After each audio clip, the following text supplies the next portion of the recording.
As misinformation and so-called fake... Does real news even exist anymore? Is that the White House speaking? Republicans aren't looking for a president, they're looking for a daddy.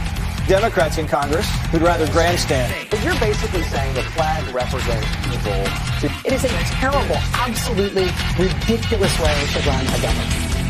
Here's the truth. A lot of what we call the news isn't news. It's not objective. It's not balanced. It's just visual clickbait designed to keep you angry and make you pay attention.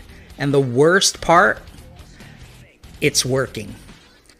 Hey guys, it's Devin from the Bagwanded Method, and I've been watching how the news is packaged lately, and I'm telling you, it's not about informing you anymore. It's about the presentation and controlling the narrative on every side. And if you've started to feel like something's off, you're not alone. So folks, let's talk about journalists for 1 second. Most of them are trying to report the news fairly, but the systems they work in, the systems from Fox, CNN, MSNBC, BBC, Newsmax, those systems twist the news. So even if the reporting starts honestly, it ends up being shaped. And it's shaped to match what you already feel, it's shaped to get you fired up, and it's shaped to keep you watching. And that's not journalism, that's performance. We have the 911 call and the last take-it-home video of Baby Prue. We have reporters in the field as hundreds of people are searching for, what's that? They found her, she's fine? Well, me! God! Politicians aren't just influencing the media, they're using it like a spotlight. They attack outlets they can't control, praise the ones they can, and pressure everyone else to fall in line. It's not a war, it's a PR campaign backed by fear and repetition. If they can shape the headlines, they can shape public opinion. And if they can shape public opinion, they control the outcome before the vote ever happens. So folks, history doesn't repeat, but it does rebrand. Remember, the Nazis didn't take over overnight.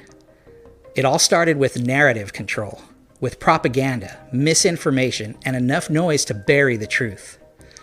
Now, every political side is playing that same game. So it's not about informing you, it's about winning you. And they'll do that by any means necessary. So believe it or not, folks, we've actually been here before. When broadcast media became powerful in the early 1900s and the mid-1900s, the government actually stepped in. They created what's called the Fairness Doctrine. The Fairness Doctrine was something that was really cool. It actually stated that if you're covering controversial issues, you need to show both sides of the story fairly. Now, it wasn't perfect, but it did give the public an idea of what both sides of the story entailed. Then, in 1987, Reagan and his government repealed the Fairness Doctrine, and just like that, it was gone. I believe strongly in the First Amendment. I don't think the FCC should be involved in censorship of content based on political speech or opinion. So now we're stuck with what we have. Echo chambers, outrage loops, and media that's designed to divide us instead of bring us together. So what can you actually do?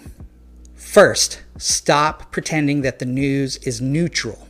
It's not. Second, compare headlines. Check the tone and ask yourself, is this informing me or inflaming me? I recommend using tools like Ground News. It shows you how different sides report the same story, and it helps you see the angles you're not seeing. But the real work, that's on you. You've got to think for yourself even when it's uncomfortable, even when it goes against everything you've been taught or what that news anchor is saying.